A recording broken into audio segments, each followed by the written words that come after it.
নমস্কাৰ সকলোকে স্বাগতম জনাইছো চেনেলটোৰ নতুন ভিডিঅ' এটালৈ।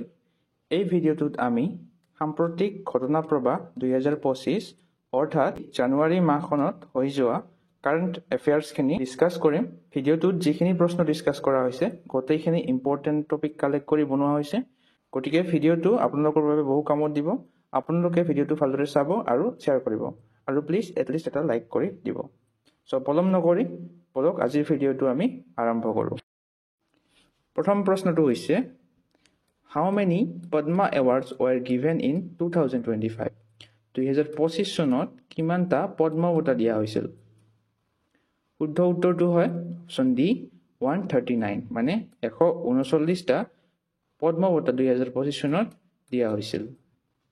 ইয়াৰ ইম্পৰ্টেণ্ট পইণ্টছখিনি যদি আমি চাওঁ, 2025 চনত ৰাষ্ট্ৰপতিয়ে 139টা পদ্ম বঁটা প্ৰদানৰ অনুমোদন জনাইছে, আৰু এই 139টা পদ্ম বঁটাৰ ভিতৰত 7টা পদ্ম বিভূষণ বঁটা, 19টা পদ্ম ভূষণ বঁটা আৰু 113টা পদ্মশ্ৰী বঁটা দিয়া হৈছে। আৰু এই বঁটা প্ৰাপকসকলৰ ভিতৰত 23 গৰাকী মহিলা আছে, 2জন বিদেশী প্ৰৱাসী ভাৰতীয় PIO OCI শ্ৰেণীৰ আৰু মৰণোত্তৰভাৱে 13 গৰাকীক অন্তৰ্ভুক্ত কৰা হৈছে। এই PIOৰ ফুল ফৰ্মটো হৈছে পাৰ্চন অফ ইণ্ডিয়ান অৰিজিন, আৰু OCI মানে হৈছে overseas citizen of India. Question number 2, who is the only person to win Padma Bhushan Award from Assam? 2025 চনত পদ্মভূষণ বঁটা লাভ কৰা অসমৰ একমাত্ৰ ব্যক্তিগৰাকী কোন? শুদ্ধ উত্তৰটো হয় অপশ্যন বি যতীন গোস্বামী। যতীন গোস্বামী হৈছে অসমৰ পৰা 2025 চনত পদ্মভূষণ বঁটা লাভ কৰা একমাত্ৰ ব্যক্তি, আৰু এই ছবিখনত দিয়াজনেই হৈছে যতীন গোস্বামী। ইয়াৰে ইম্পৰ্টেণ্ট পইণ্টকেইটা যদি চাওঁ, যতীন গোস্বামীৰ জন্ম হৈছিল 1933 চনৰ 2 আগষ্ট তাৰিখে। তেওঁ এগৰাকী ভাৰতীয় নৃত্যশিল্পী আৰু নৃত্য পৰিচালক, আৰু অসমৰ সত্ৰীয়া নৃত্যাচাৰ্য আৰু ভাৰতীয় নৃত্যৰ এজন বিখ্যাত ব্যক্তি। গুৱাহাটীত থকা সত্ৰীয়া নৃত্য একাডেমীৰ তেওঁ প্ৰতিষ্ঠাপক আৰু পৰিচালক, আৰু তেখেতে 2004 চনত সংগীত নাটক একাডেমী বঁটা লাভ কৰিছিল, আৰু 2008 চনত তেওঁক পদ্মশ্ৰী বঁটা দিয়া হৈছিল সত্ৰীয়া নৃত্যলৈ আগবঢ়োৱা অৱদানৰ বাবে। চাওক, পদ্মশ্ৰী বঁটা 2008 চনতে লাভ কৰিছিল, আৰু এতিয়া পদ্মভূষণ বঁটা তেওঁ 2025 চনত লাভ কৰিছে। Question number 3, how many people received the Padma Shri Award in 2025 from Assam? 2025 চনত অসমৰ পৰা কিমানজনে পদ্মশ্ৰী বঁটা লাভ কৰিছিল? উত্তৰ হয় অপশ্যন বি 4, অৰ্থাৎ 4জনে পদ্মশ্ৰী বঁটা লাভ কৰিছিল। Question number 4, Assam's Reva Kanta Mahanta won Padma Shri Award in which field in 2025? অসমৰ ৰেৱাকান্ত মহন্তই 2025 চনত কোনটো ক্ষেত্ৰত পদ্মশ্ৰী বঁটা লাভ কৰিছে? শুদ্ধ উত্তৰ হয় অপশ্যন ডি আৰ্ট, মানে কলা। চাওক, পদ্মভূষণ এজন ব্যক্তিয়ে লাভ কৰিছিল, তেওঁ হ'ল যতীন গোস্বামী। তেওঁ আৰ্টত লাভ কৰিছিল, মানে কলা ক্ষেত্ৰত লাভ কৰিছিল। তাৰপিছত 4জনে পদ্মশ্ৰী এৱাৰ্ড লাভ কৰিছিল, আৰু এই 4জন হৈছে অনিল কুমাৰ বড়ো, আৰু তেওঁ সাহিত্য আৰু শিক্ষাত লাভ কৰিছিল। তাৰপিছত শ্ৰীমতী গীতা উপাধ্যায়ো সাহিত্য আৰু এডুকেশ্যন অৰ্থাৎ শিক্ষাত লাভ কৰিছিল, আৰু শ্ৰী জৈনাচৰণ ভট্টাৰী কলা ক্ষেত্ৰত লাভ কৰিছে, আৰু আমি পঢ়িলোঁ শ্ৰী ৰেৱাকান্ত মহন্তই তেওঁ কলা ক্ষেত্ৰত লাভ কৰিছিল। Question number 5, in which place will Assam সাহিত্য সভা ছেশ্যন 2025 টু বি হেল্ড? 2025 চনৰ অসম সাহিত্য সভাৰ অধিৱেশন ক'ত অনুষ্ঠিত হৈছে? শুদ্ধ উত্তৰটো হয় অপশ্যন বি পাঠশালা। বহু ইম্পৰ্টেণ্ট প্ৰশ্ন হয় এইটো। 2025 চনৰ অসম সাহিত্য সভাৰ অধিৱেশনখন পাঠশালাত অনুষ্ঠিত হৈছে। ইয়াৰ ইম্পৰ্টেণ্ট পইণ্টকেইটা আমি চাওঁ। 2025 চনত অসম সাহিত্য সভাৰ দ্বিবাৰ্ষিক অধিৱেশন পাঠশালাত আয়োজন কৰা হৈছে, আৰু 31 জানুৱাৰীত অনুষ্ঠিত হৈছে, আৰু 4 ফেব্ৰুৱাৰী তাৰিখলৈকে চলিব। পাঠশালাৰ ভট্টদেৱ ক্ষেত্ৰত হ'ব, আৰু এইটো কিমান সংখ্যক? 77 সংখ্যক দ্বিবাৰ্ষিক অধিৱেশন অনুষ্ঠিত হ'ব। আৰু অসম সাহিত্য সভাৰ মুখ্য কাৰ্যালয় ক'ত আছে যদি সোধে, শুদ্ধ উত্তৰটো হ'ব Jorhat. Question number 6, in which place was the 64th annual conference of Bodo Sahitya Sabha held? 64তম বৰ্ষীয় অধিৱেশনৰ বড়ো সাহিত্য সভা ক'ত অনুষ্ঠিত হৈছিল? শুদ্ধ উত্তৰটো হয় অপশ্যন চি ডিমাকুছী। ডিমাকুছীত 64তম বড়ো সাহিত্য সভাৰ বাৰ্ষিক অধিৱেশন অনুষ্ঠিত হৈছিল। ইম্পৰ্টেণ্ট পইণ্ট কেইটা হৈছে, ডিমাকুছীত বড়ো সাহিত্য সভাৰ 64 সংখ্যক বাৰ্ষিক অধিৱেশন অনুষ্ঠিত হয়, আৰু এইটো বড়ো সাহিত্য সভাৰ 64 সংখ্যক বাৰ্ষিক অধিৱেশন আছিল, আৰু এইটোৰ মাস্কট আছিল কেঁকোৰা। পঢ়িব পাৰে যে বড়ো সাহিত্য সভাৰ 64 সংখ্যক বাৰ্ষিক অধিৱেশনৰ মাস্কটটো কি আছিল? উত্তৰ হ'ব কেকৰা। আৰু বড়ো সাহিত্য সভাৰ মুখ্য কাৰ্যালয় কোকৰাঝাৰত আছে। Question number 7। Who was the chief guest of Republic day 2025? 2025 চনৰ গণৰাজ্য দিৱস বা গণতন্ত্ৰ দিৱসৰ মুখ্য অতিথি কোন আছিল? শুদ্ধ উত্তৰটো হয় অপশ্যন এ প্ৰব সুবিয়ান্ত। প্ৰব সুবিয়ান্ত আছিল এই 2025 চনৰ যিটো গণতন্ত্ৰ দিৱস হৈ গ'ল 26 জানুৱাৰী তাৰিখে তাৰ মুখ্য অতিথি। ইম্পৰ্টেণ্ট পইণ্ট কেইটা হৈছে ভাৰতে 2025 চনৰ 26 জানুৱাৰীত নতুন দিল্লীৰ কৰ্তব্য পথত মানে কি ৰাজপথৰ নতুন নাম কৰ্তব্য পথ দিয়া হৈছে আৰু ইয়াতে 76 সংখ্যক গণৰাজ্য অৰ্থাৎ গণতন্ত্ৰ দিৱস উদযাপন কৰে। আৰু ইণ্ডোনেছিয়াৰ ৰাষ্ট্ৰপতি এই প্ৰব সুবিয়ান্ত ইণ্ডোনেছিয়াৰ ৰাষ্ট্ৰপতি ৰিপাব্লিক ডে পেৰেডৰ মুখ্য অতিথি হিচাপে উপস্থিত থাকে। Question number 8। Who is the winner of kho kho 2025 world cup men's title? Kho-kho বিশ্বকাপ 2025ৰ পুৰুষৰ খিতাপ বিজয়ী কোন? শুদ্ধ উত্তৰটো হয় অপশ্যন এ ইণ্ডিয়া। অৰ্থাৎ ভাৰতে খো-খো বিশ্বকাপ 2025ৰ পুৰুষৰ খিতাপ জয় কৰিছে। নেক্সট প্ৰশ্নটো who is the winner of kho kho 2025 world cup women title? পুৰুষৰটো পৰিলোঁ আৰু ওমেনৰটো এতিয়া উঠিছে অৰ্থাৎ মহিলা খিতাপ বিজয়ী কোন? শুদ্ধ উত্তৰটো হয় এইটোও অপশ্যন ডি ভাৰত। দুয়োটা ভাৰতে লাভ কৰিছে। এইটো আছিল ইনেগুৰেল অডিশ্যন অৰ্থাৎ ফাৰ্ষ্ট টাইম হৈছে খো-খো ৱৰ্ল্ড কাপ অৰ্গেনাইজ কোনে কৰিছে? ইণ্ডিয়ান অলিম্পিক এছ'চিয়েশ্যন অৰ্থাৎ ভাৰতীয় অলিম্পিক সংস্থাই খো-খো বিশ্বকাপ 2025টো অনুষ্ঠিত কৰিছে। আৰু এই টুৰ্ণামেণ্টটোত 20টা পুৰুষৰ টীম আৰু 19টা মহিলাৰ টীমে অংশগ্ৰহণ কৰিছে।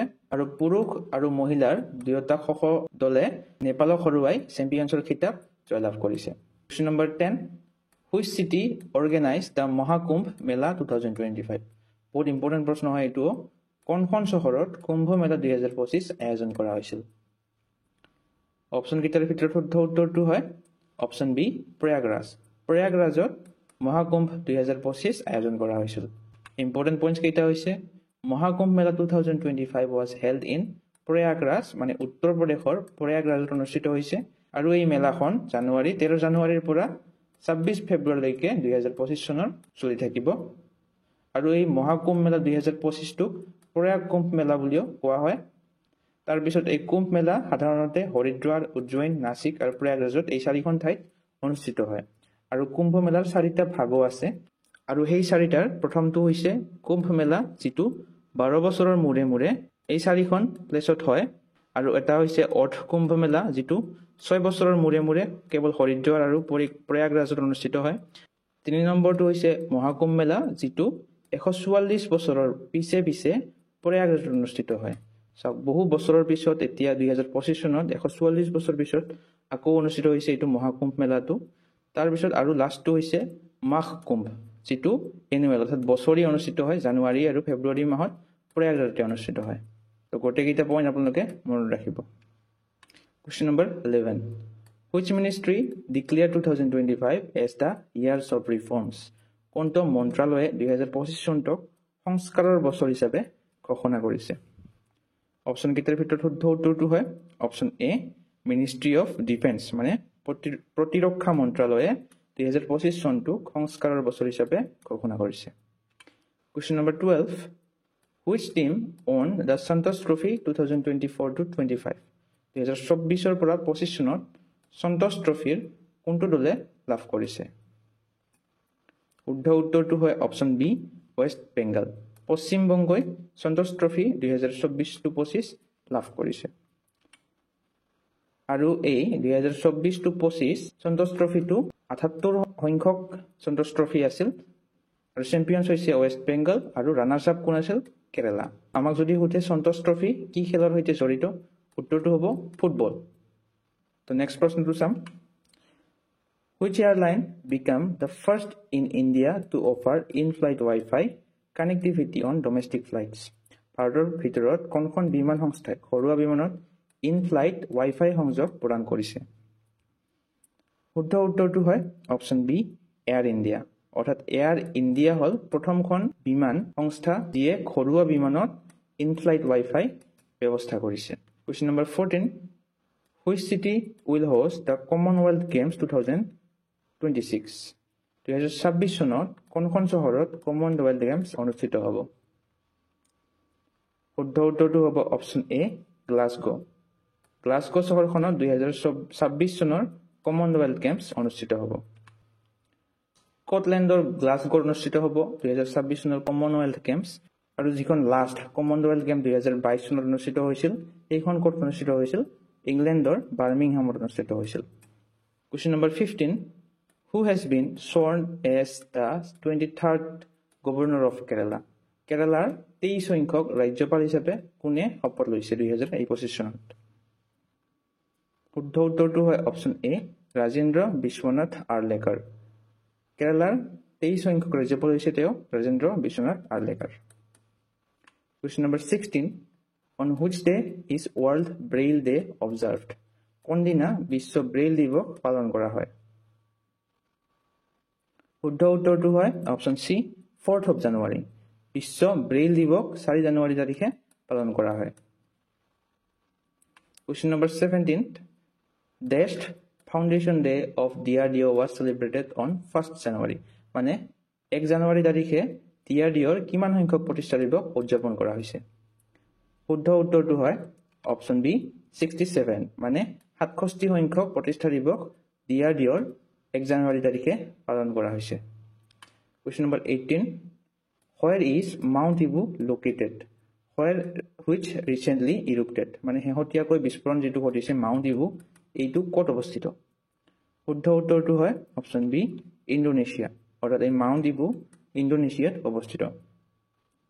Question number 19.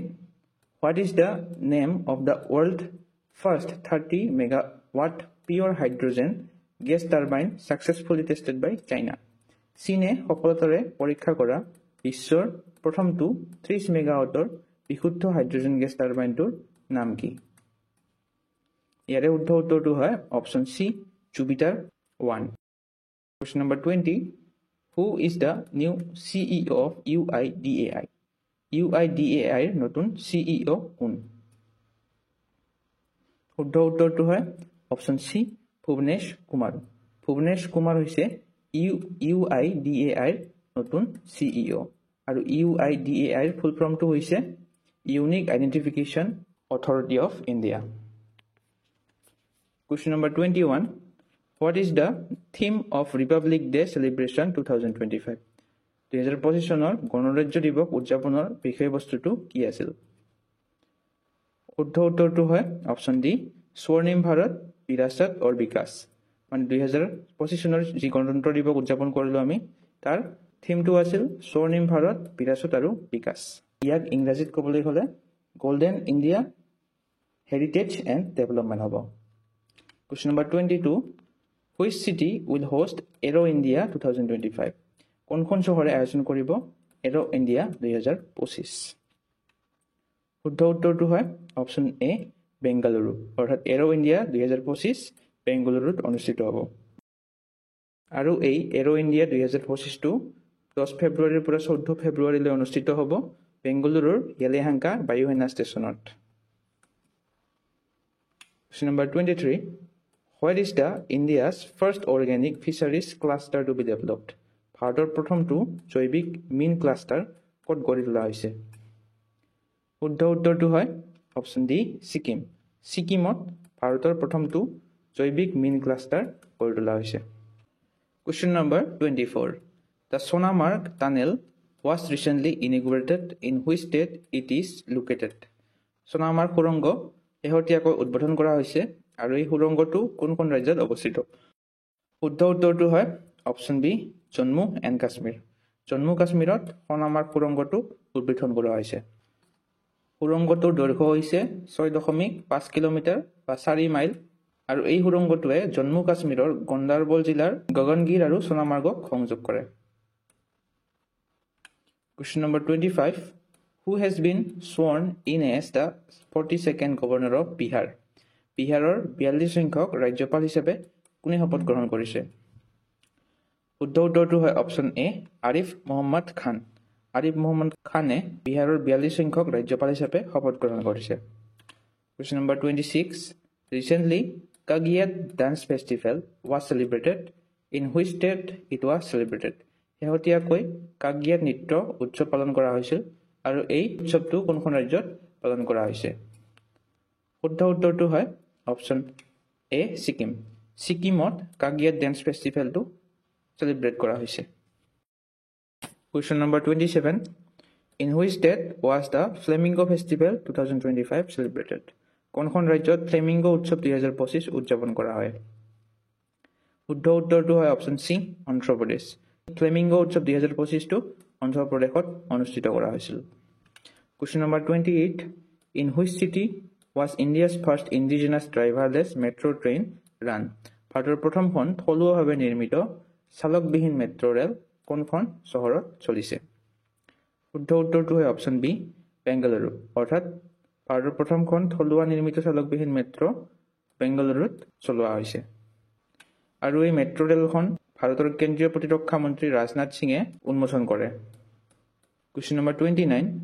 Who inaugurated Asia's second ISKCON temple?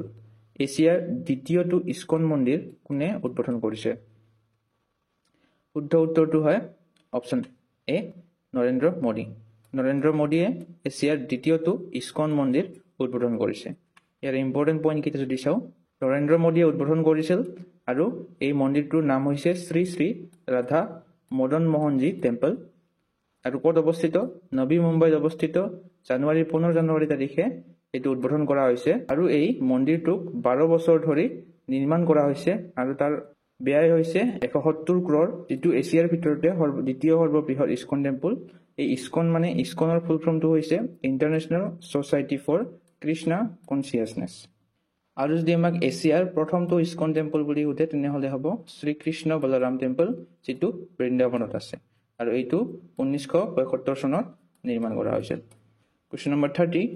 In which city was the second Bharat Mobility Global Expo held? কোনখন চহৰত দ্বিতীয় ভাৰত মোবিলিটি গ্লোবেল এক্সপো অনুষ্ঠিত হৈছে শুদ্ধ উত্তৰটো হয় অপশ্যন বি নিউ দিল্লী নতুন দিল্লীত দ্বিতীয় ভাৰতীয় মোবিলিটি গ্লোবেল এক্সপো অনুষ্ঠিত হৈছে Question number 31. Justice Alok Radhe was recently been sworn in as Chief Justice of which High Court? ন্যায়াধীশ আলোক আৰাধে শেহতীয়াকৈ কোনখন উচ্চ ন্যায়ালয়ৰ মুখ্য ন্যায়াধীশ হিচাপে শপত গ্ৰহণ কৰিছে ইয়াৰে শুদ্ধ উত্তৰটো হয় অপশ্যন এ বোম্বাই হাইকোৰ্ট বম্বে উচ্চ ন্যায়ালয়ৰ নতুন মুখ্য ন্যায়াধীশজনৰ নাম হৈছে ন্যায়াধীশ আলোক আৰাধে Question number 32. Who was sworn in as the Chief Justice of Delhi High Court? Delhi উচ্চ ন্যায়ালয়ৰ মুখ্য ন্যায়াধীশ হিচাপে কোনে শপত গ্ৰহণ কৰিছে শুদ্ধ উত্তৰটো হয় অপশ্যন সি জাষ্টিছ ডি কে উপাধ্যায় ন্যায়াধীশ দেৱেন্দ্ৰ কুমাৰ উপাধ্যায়ে দিল্লী উচ্চ ন্যায়ালয়ৰ মুখ্য ন্যায়াধীশ হিচাপে শপত গ্ৰহণ কৰিছে Question number 33. Which country will host the FIDE Chess World Cup 2025? কোনখন দেশত দবা বিশ্বকাপ 2025 আয়োজন কৰা হ'ব অপশ্যন কেইটাৰ ভিতৰত শুদ্ধ উত্তৰটো হয় অপশ্যন বি ইণ্ডিয়া অৰ্থাৎ ভাৰতে দবা বিশ্বকাপ 2025 আয়োজন কৰিব আৰু 2025 অনুষ্ঠিত হ'বলগীয়া ফিডে চেছ ৱৰ্ল্ড কাপটো অক্টোবৰৰ 31 তাৰিখৰ পৰা নৱেম্বৰৰ 27 তাৰিখলৈকে চলিব অল ইণ্ডিয়া চেছ ফেডাৰেশ্যন AICF ইয়াক কনফাৰ্ম কৰিছে আৰু এই ফিডেৰ ফুল ফৰ্মটো হ'ল ফেডাৰেশ্যন ইণ্টাৰনেশ্যনেলে ডেছ HS মনত ৰাখিব এইটো Question number 34. Recently, virgin coconut oil of which city has been awarded the geographical indication or the GI tag? শেহতীয়াকৈ কোনখন চহৰৰ ভাৰ্জিন নাৰিকল তেলে GI tag লাভ কৰে শুদ্ধ উত্তৰটো হয় অপশ্যন এ নিকোবৰ অৰ্থাৎ আন্দামান আৰু নিকোবৰৰ ভাৰ্জিন নাৰিকল তেলে GI tag লাভ কৰিছে Question number 35. Where will the first international Olympic research conference to be organized? প্ৰথমখন আন্তঃৰাষ্ট্ৰীয় অলিম্পিক গৱেষণা সন্মিলন ক'ত আয়োজন কৰা হ'ব শুদ্ধ উত্তৰটো হ'ব অপশ্যন এ গান্ধীনগৰ অৰ্থাৎ গুজৰাটৰ গান্ধীনগৰৰ প্ৰথম আন্তঃৰাষ্ট্ৰীয় অলিম্পিক গৱেষণা সন্মিলনটো আয়োজন কৰা হ'ব Question number 36.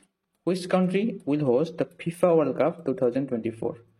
FIFA বিশ্বকাপ 2034 কোনখন দেশে আয়োজন কৰিব শুদ্ধ উত্তৰ option B Saudi Arabia Saudi আৰবে ফিফা বিশ্বকাপ 2034 আয়োজন কৰিব। Question number 37. Where was the 18th Pravasi Bharatiya Divas 2025 held? 18 সংখ্যক প্ৰবাসী ভাৰতীয় দিৱস 2025 ক'ত অনুষ্ঠিত হৈছিল? শুদ্ধ উত্তৰটো হয় অপশ্যন সি ভুৱনেশ্বৰ। 18 সংখ্যক প্ৰবাসী ভাৰতীয় দিৱস 2025 ভুৱনেশ্বৰত অনুষ্ঠিত কৰা হৈছিল। Question number 38. Which country will host the ASEAN Summit 2025? কোনখন দেশে ASEAN সন্মিলন 2025 আয়োজন কৰিব? ASEAN ৰ ফুল ফৰ্মটো হৈছে association of south east Asian nations.